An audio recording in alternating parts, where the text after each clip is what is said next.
अतिशय सुंदर असलेलं पुणे शहर गेल्या काही वर्षांपासून केबलच्या मायाजाळात अडकलंय की काय असं म्हणावं लागतंय. कारण ठिकठिकाणी प्रत्येक चौकात प्रत्येक झाडाच्या जवळ आपल्याला ओव्हरहेड केबल्स दिसतात. अक्षरशः केबलचे मोठमोठे गठ्ठेच्या गठ्ठे झाडांवरती ओझ्यासारखे टाकलेले पाहायला मिळतात.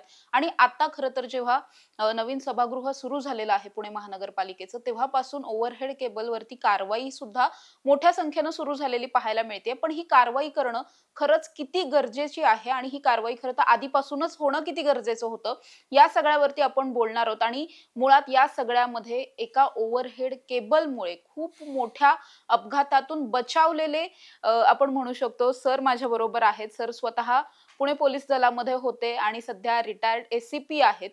ते स्वतः रिटायर्ड झाल्यानंतर त्यांच्याबरोबर हा सगळा अपघात घडलेला होता, जो ओव्हरहेड केबलच त्याला कारणीभूत ठरलेली होती. सरांबरोबर नेमकं काय घडलेलं होतं हे जाणून घेणार आहोत. माझ्याबरोबर अरविंद पाटील सर आहेत. सर सगळ्यात पहिल्यांदा त्या दिवशी नेमकं काय घडलेलं होतं? नमस्कार. 14 एप्रिलचा दिवस होता गेल्या वर्षी, म्हणजे आंबेडकर जयंतीचा दिवस होता. आम्ही मित्र नेहमी भेटतो, म्हणजे सारसबाग मित्रमंडळ आहे आमचं.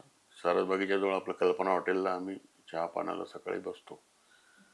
तर असे आम्ही मित्र सगळे होतो तिथं. ज्येष्ठ वकील आपले ND पाटील, आमचे रिटायर्ड PI आमचे हे दत्ता टेमघरे वगैरे बरेच लोक आम्ही असो. 10 वाजता मी त्यांच्याकडून निघालो माझी बुलेटवरती आणि मी हिराबाग चौकामध्ये सिग्नलला थांबलो. सिग्नल लाल होता. सिग्नल पडल्यानंतर मग निघालो गाडी. म्हणजे गाडी थोडीशी कमीच वेगात होती, पण तो वाढता वेग होता. तर अचानक एक जसं सिग्नल म्हणजे चौकातून मी पुढे गेल्याबरोबर एकदम एक हेलकावत अशी एक केबल अशी आली, म्हणजे ती धातूची, आणि माझ्या हँडलमध्ये अडकली. आणि मग मला काही कळायच्या आत गाडी माझी उचलली गेली वर अशी. म्हणजे माझं असं आकाशाकडे झाली गाडी. आणि मग ते फांदी तुटली. त्या फांदीच्या म्हणजे त्या गाडीच्या वजनाने फांदी तुटली आणि मी खाली आदळलो. माझ्या अंगावर बुलेट. त्याच्यामध्ये ते माझं त्या केबलमुळे माझं बोट कापलं गेलं आहे. आता हे वाकत नाही थोडं, म्हणजे अधू झालेलं आहे म्हणजे आता हे. आणि हा बधीर झालेला आहे ते. मग त्या दिवशी मला आमचे मित्र आलेले की मी फोन केल्यानंतर टेंबरेने मला उपचार केले आम्ही. तर स्वारगेट पोलीस ठाण्यामध्ये मी त्याच दिवशी तक्रार दाखल केली की केबल हे जी कोणी निष्काळजीपणे टाकलेली आहे आणि ती काढण्यास कारणीभूत, म्हणजे काढण्याची जबाबदारी जी आहे ती महापालिकेच्या अधिकाऱ्यांवर आहे. तर जे कोणी असतील त्यांच्या विरुद्ध माझी फिर्याद आहे अशी मी फिर्याद दिली त्यांना. पोलिसांनी तपास केला, पण पोलिसांना तो म्हणजे कोण केबल कोणी टाकली होती ती त्याला काही तपास लागला नाही. आणि मग आत्ता गेल्या 1 महिन्याभरापूर्वी त्यांनी आता तपास पूर्ण करून जे आपले म्हणजे संबंधित क्षेत्रीय कार्यालय जे आहे महापालिकेचं, त्याचे विद्युत विभागाचे पेट निरीक्षक आणि उद्यान विभागाचे, कारण झाडावरती होतं म्हणजे तो उद्यान विभागाचा विषय आहे. तर त्या दोघा पेट निरीक्षकांवर त्यांनी आरोपपत्र दाखल केलेलं आहे. वास्तविक त्याच्यामध्ये क्षेत्रीय अधिकारी सुद्धा आरोपी ठरत, कारण त्यांच्याच जबाबदारी ती होती. कारण इतकी वर्ष आणि तिथले स्थानिक लोक सांगत होते की ती केबल तशी बऱ्याच दिवसापासून लटकत होती. आणि गंमत अशी की त्यानंतर मग पोलिसांनी ते फायर ब्रिगेड बोलवलं. फायर ब्रिगेड तिथं होतं. फायर ब्रिगेडने ती कटरनी माझ्या ते चाकामध्ये पण अडकली होती गाडी, पुढच्या चाकामध्ये, ते तोडून काढली. आणि मग त्यांनी राहिलेली तसेच तिथे गुंडाळून लावलेली. अजून मग तुम्हाला बऱ्याच केबल तशा झाडाच्या फांदीला लटकलेल्या दिसतील. ते एक प्रकारची ही जे म्हणजे या ज्या यंत्रणामध्ये जी असंवेदनशीलता आहे. आणि खरोखर मी म्हणजे ते सुदैवाने तो जो प्रकार आहे माझा म्हणजे पडतानाचा तो हे सगळंच, ते तिथं उजव्या बाजूला बँक ऑफ इंडियाचं हे आहे, ATM आहे. त्या ATMच्या बाहेरच्या कॅमेऱ्यामध्ये हा सगळा एपिसोड चित्रित झालेला आहे. तर मी असं जो पडलो होतो, माझ्या जवळून अगदी अशी एक कार गेलेली त्याच्यामध्ये दिसते जाताना. म्हणजे नशीब बलवत्तर, पण फक्त थोडा अधूपणा आला, असा तो प्रकार आहे. सर खूप तर बघूया. भयानक हा प्रकार आहे असं म्हणावं लागेल, की अगदी थोडक्यात सर त्या दिवशी बचावले त्या ठिकाणावरून आणि खरं तर हा प्रकार त्यांच्या बाबतीत घडला. त्याच्या आधीही छोटे-मोठे ॲक्सिडेंट कदाचित या केबलमुळे झालेलेही असू शकतात. मे बी त्या प्रकरणामध्ये सर जेवढे सजग होते ते स्वतः पोलिस ऑफिसर राहिल्यामुळे त्यांना माहीत होतं, की या प्रकरणामध्ये तक्रार दाखल करणं ही किती गरजेची आहे. त्यामुळे त्यांनी तक्रार तरी दाखल केली आणि त्यामुळे हे सगळं पुढचं जे काही आता तपास वगैरे झालाय तो झालेला आहे. पण सर एकंदरीतच या सगळ्या ओव्हरहेड केबलच्या बाबतीत शहरामध्ये प्रचंड उदासीनता दिसून येते किंवा अधिकाऱ्यांमध्ये सुद्धा नागरिकांमध्ये उदासीनता आहे. मला हेच म्हणायचं आहे, की पुणेकर तर खरं म्हणजे हं, पुणेकर म्हणजे आता वेगवेगळ्या काही सांगायला नको. पुणे हे विद्येचं माहेरघर आहे, विद्वानांचं शहर आहे. मग आपल्या हक्काबद्दल आपण जागरूक असायला पाहिजे. कारण मी आता आम्ही पोलीस खात्यामध्ये होतो. आता आमच्या असे एखादा हवालदार आहे बीटचा म्हणजे ग्रामीणला, तिकडे काही समजा गुन्हे वाढले, चोऱ्या वाढल्या, तर आम्ही त्याला लेखी मेमो देऊन विचारतो, की बाबा तुझं पेट्रोलिंग नाही, तुझं नियंत्रण नाही हद्दीमध्ये. मग ह्या लोकांना अशी म्हणजे हे नाही का, म्हणजे अँसरेबिलिटी नाही का यांना? तर हा जो म्हणजे एक प्रकारचं संवेदनहीनता म्हणूयात त्याला.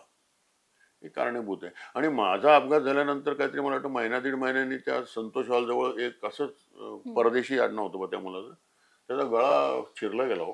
तो गंभीर जखमी झाला, पण तर त्याला उपचार करून दुसऱ्या दिवशी त्याला सोडल्यानंतर तिथे मी चौकशी केली तर पोलिसांनी काही नाही, त्यांनी माझी तक्रार नाही म्हणून त्यांनी आपलं दिलं, यांनी तसं लिहून घेतलं. तर पोलिसांनी सुद्धा आहे ना याच्यामध्ये एक त्याला म्हणजे प्रोएक्टिव्ह राहायला पाहिजे असं माझं मत आहे. आणि असं कोणी जर काय जखमी असेल तर त्यांना असं डिस्करेज न करता त्या गुन्हे दाखल करायला पाहिजेत. या मताचं मी आहे.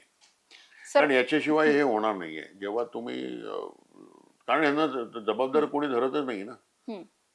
महापालिकेचे वरिष्ठ सगळे म्हणजे म्हणजे डोळ्यावर कातडं ओढून किंवा त्यांना म्हणजे दे आर डेफ म्हणजे मुके आणि बहिरे आणि काय डोळे झाकून घेतलेत असं आहे. पण आपण नागरिकांनी जागरूक व्हायला आणि यांना जबाबदार धरण्याची गरज आहे. आणि मी हे एक उदाहरण घालून दिलं असं मी समजतो. किंबहुना मी त्या दिवशी पोलिसांनाही म्हणलो, की बाबा रे, हे मला वाटतं कदाचित मी वाचलो ठीक आहे, मला पण हे परमेश्वरी योजना असावी, की मी ह्याच्या काहीतरी लॉजिकल एंडला हे मॅटर न्यायला हं. पाहिजे.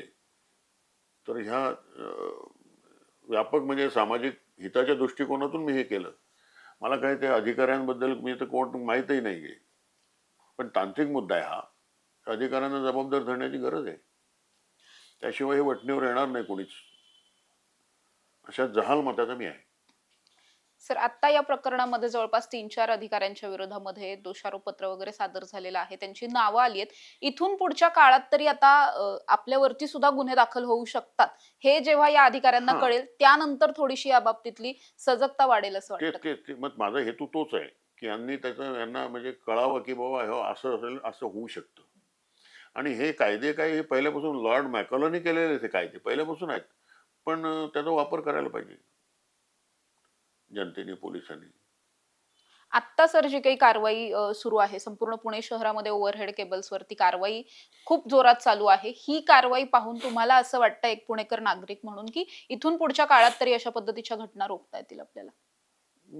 चित्र नक्कीच दिलासादायक आहे. म्हणजे या पार्श्वभूमीवर आता त्यांनी कारण याच्यामध्ये महसूलही बुडतोय. आज भीमलेंचं स्टेटमेंटही आलेलं आहे त्याच्यामध्ये स्थायी समितीचं.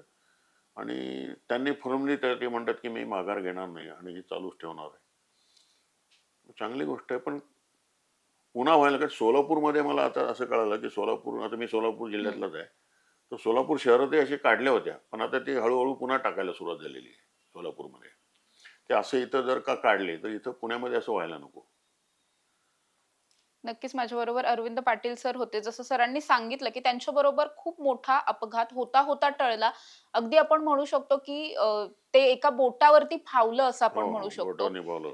खूप मोठा अपघात झाला असता अन्यथा आणि या सगळ्या प्रकरणामध्ये त्यांनी जेवढी सजगता दाखवली तक्रार दाखल करण्यासाठी सुद्धा आणि या सगळ्यामध्ये आपण अनेकदा बघतो की खूप हिनस क्राईम असतात, सिव्हिअर केसेस असतात. त्या केसेसमध्ये सुद्धा फार जास्त कारवाई होताना किंवा तपास नीटनेटका होताना पाहायला मिळत नाही. पण त्यांनी स्वतः या सगळ्याचा पाठपुरावा करत हा सगळा जो तपास आहे तो अगदी दोषारोपपत्र सादर होईपर्यंतचा सगळा पाठपुरावा केला आणि त्यामुळेच आता या प्रकरणामध्ये विश्रामबाग क्षेत्रीय कार्यालयाच्या काही अधिकाऱ्यांविरोधात सुद्धा गुन्हे दाखल झालेले आहेत.